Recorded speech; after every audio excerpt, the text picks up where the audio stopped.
Kejaksaan Agung akhirnya menahan mantan Kepala Badan Gizi Nasional BGN, Dadan Hindayana, usai ditetapkan sebagai tersangka kasus korupsi penyimpangan tata kelola program makan bergizi gratis. Tak hanya Dadan, dua mantan wakil kepala BGN, Ludwig Pusung dan Sony Sonjaya, juga tak lepas dari penahanan Kejagung. Sebelum jadi tersangka kasus korupsi, ketiganya baru saja dicopot Presiden Prabowo Subianto. Menurut Kejagung, MBG harusnya dikelola yayasan pada tiap sekolah. Namun banyak yayasan yang ditunjuk jadi mitra dan digunakan untuk sarana kejahatan terafiliasi dengan pejabat BGN. Bahwa program MBG tersebut seharusnya dikelola oleh yayasan-yayasan pada setiap sekolah. Namun pada faktanya, yayasan-yayasan yang ditunjuk sebagai mitra SPPG merupakan yayasan yang dijadikan sarana untuk kejahatan dan terafiliasi dengan pejabat atau pegawai BGN yang tidak memenuhi syarat untuk menjadi mitra SPPG, namun tetap ditunjuk dengan cara dilakukan pengaturan verifikasi pada portal mitra BGN dengan adanya atensi dari tersangka. Dan yayasan-yayasan tersebut mendapatkan insentif miliaran rupiah ya, setiap hari.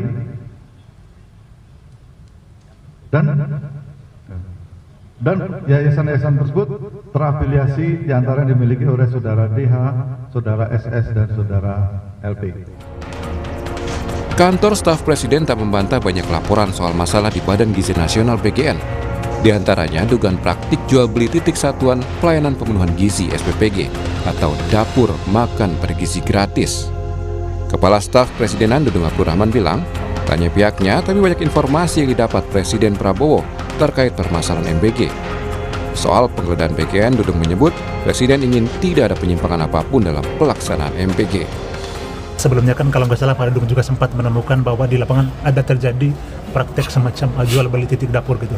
Apakah ini yang kemudian menjadi dasar dari Pak Presiden kemudian mencopot Pak Dadan gitu? Ya, kemungkinan besar seperti itu. Banyaklah informasi-informasi beliau, saya rasa ke Presiden yang nyampe bukan tidak serta-merta dari temuan saya di lapangan, tetapi dari banyak sumber lah.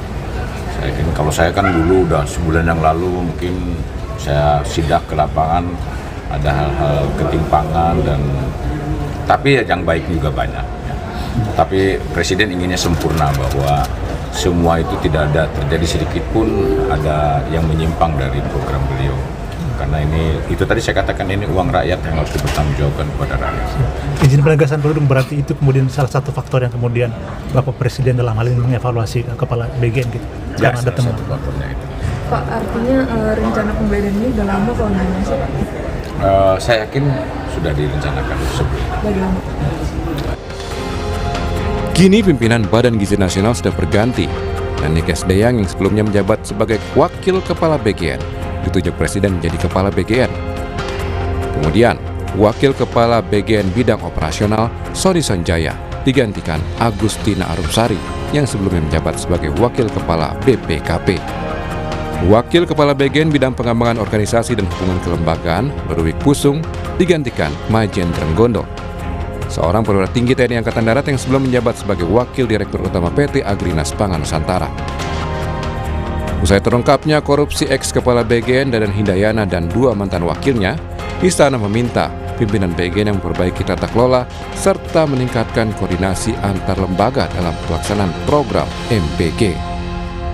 Tim Liputan Kompas TV.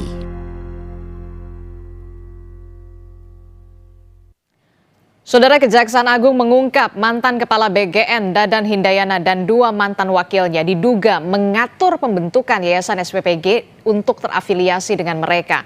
Soal modus seperti ini, apakah memang selalu jadi celah korupsi? Kita akan diskusikan bersama dengan peneliti Pusat Kajian Anti Korupsi Universitas Gadjah Mada, Bung Zainur Rohman melalui sambungan daring. Selamat pagi, Assalamualaikum Bung Zainur.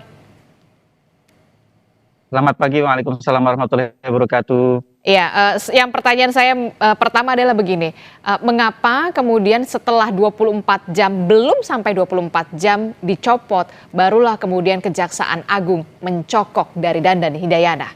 Apa yang menjadi penyebabnya?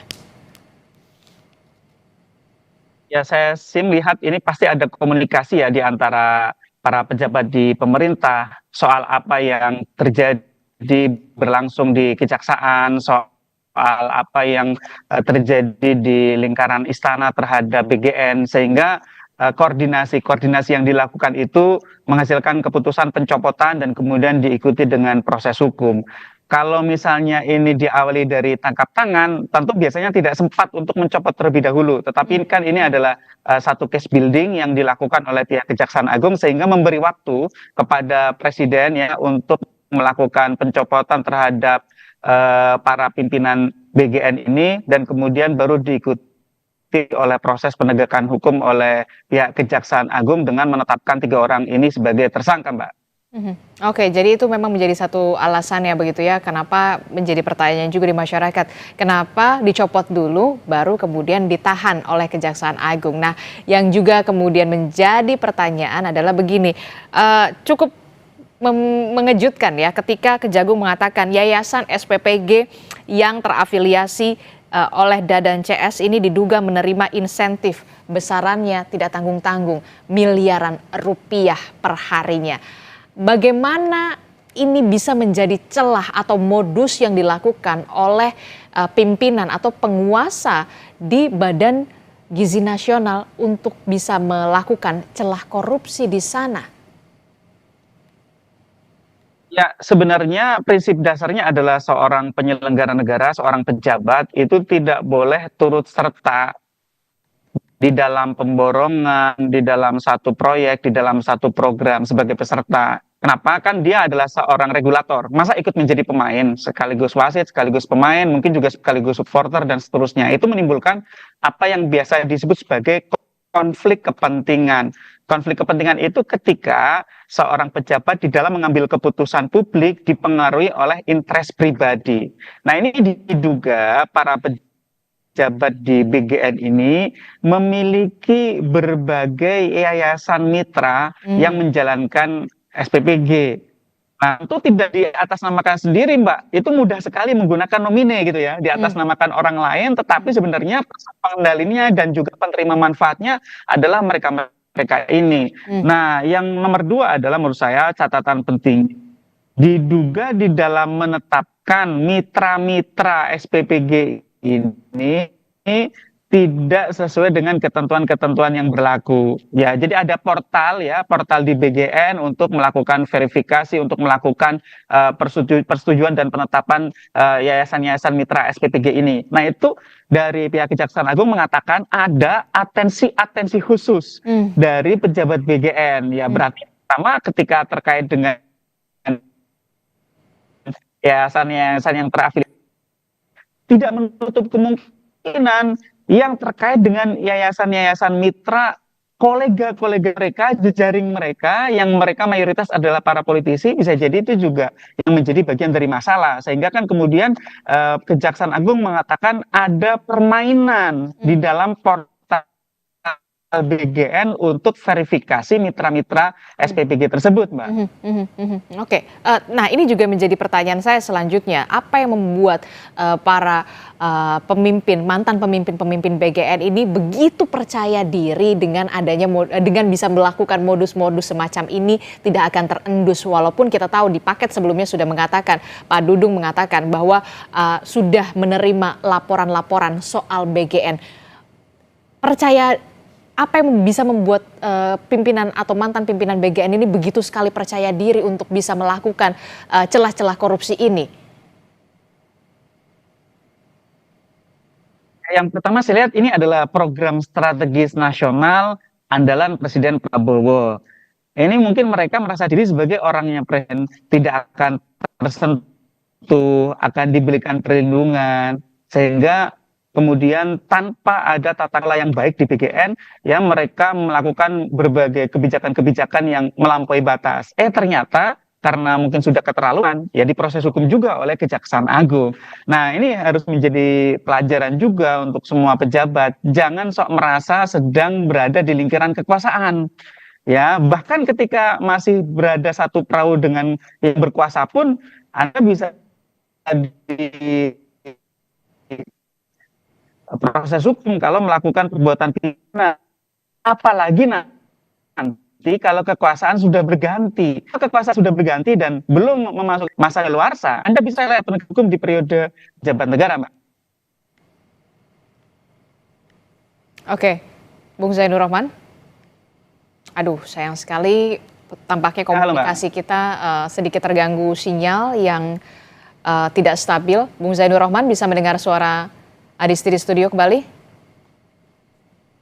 Bisa Mbak Adisti dengan jelas, Mbak. Oke, jadi tidak ada satupun begitu ya yang untouchable begitu, apalagi ini merupakan program prioritas dari Presiden Prabowo Subianto yang seharusnya bisa dilakukan atau dikerjakan secara betul-betul serius dan juga amanah, karena ini uang rakyat dan akan kembali lagi kepada rakyat. Nah, kalau kita lihat Bung Zainur Rahman, Pukat UGM juga kan kalau tidak salah ya pernah menuntut dalam tanda kutip evaluasi tata kelola anggaran terkait dengan MBG. Nah, bisa diuraikan kembali sebenarnya titik-titik mana saja yang kemudian berpotensi bocor dan bisa diusut dalam dugaan korupsi ini?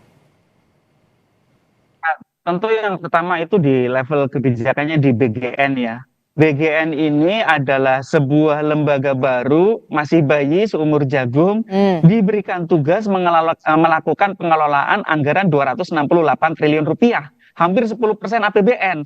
Apa iya lembaga baru ini siap? Kalau menurut kajian berbagai pihak, termasuk yang dilakukan terakhir oleh KPK menggunakan Corruption Risk Assessment, BGN tidak siap untuk mengelola. Kenapa? Karena BGN belum sebagai sebagai sistem dengan berbagai regulasi, tata kelola yang dapat mencegah terjadinya korupsi. Sehingga ini kejadian dipersoalkan oleh kejaksaan di dalam proyek pengadaan barang dan jasa, misalnya untuk motor listrik ya, itu ada kemudian ada tablet, ada televisi, ada sepatu, kaos kaki dan seterusnya ya.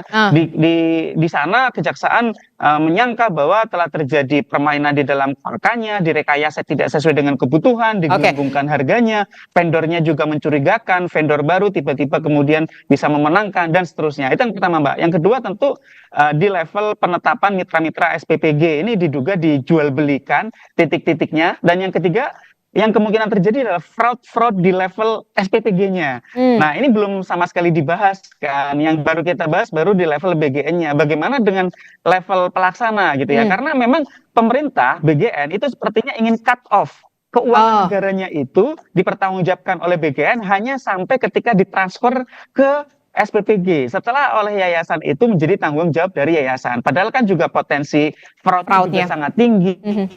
Makanan, underspec ya, kemudian ada banyak jadi gitu Mbak Adisti. Oke, nah ini yang kemudian itu artinya yang menjadi catatan dari Bung Zainur Rahman, jangan sampai kemudian ini hanya berhenti di 3 mantan pemimpin dari BGN saja. Ada dugaan markup anggaran yang juga disinggung Kejagung soal pengadaan ribuan motor listrik, kemudian juga ada ribuan juga pasang sepatu.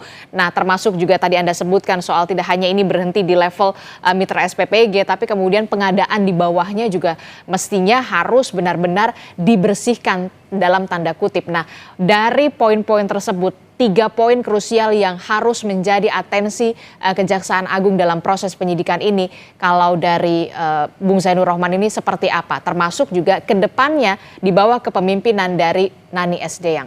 Singkat saja. Yang pertama, bekerja samalah dengan PPATK untuk melakukan penelusuran aliran dana. Yang kedua, BGN hentikan sementara segala macam bentuk pengadaan non-pangan.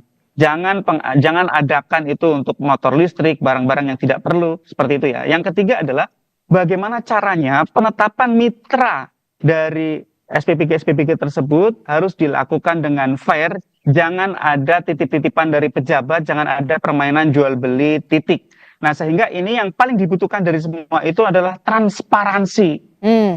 Buka daftar mitranya, buka beneficial ownership-nya, buka anggaran-anggaran yang digunakan di BGN di dalam program MBG ini. Sehingga harapannya ini tidak sekadar untuk penegakan hukum, tetapi juga sekaligus momentum untuk memperbaiki sistem. Karena memang sistem di MBG ini sangat prematur, ya, tidak cukup untuk mencegah terjadinya bentuk-bentuk pelanggaran, dan ini sudah terlihat ketika kemudian 3 orang pimpinan utamanya ditetapkan sebagai tersangka oleh Kejaksaan Agung. Mbak Adisti. Oke, ini menjadi momentum untuk bisa membenahi MBG termasuk juga tata kelola di sana begitu ya, karena kita tahu uang ini yang digulirkan di Badan Gizi Nasional bukan uang yang sedikit, ini adalah uang rakyat dan dari rakyat untuk rakyat. Terima kasih peneliti Pusat Kajian Anti Korupsi Universitas Gadjah Mada, Bung Zainur Rohman telah bergabung bersama kami. Sehat selalu. Assalamualaikum, selamat pagi.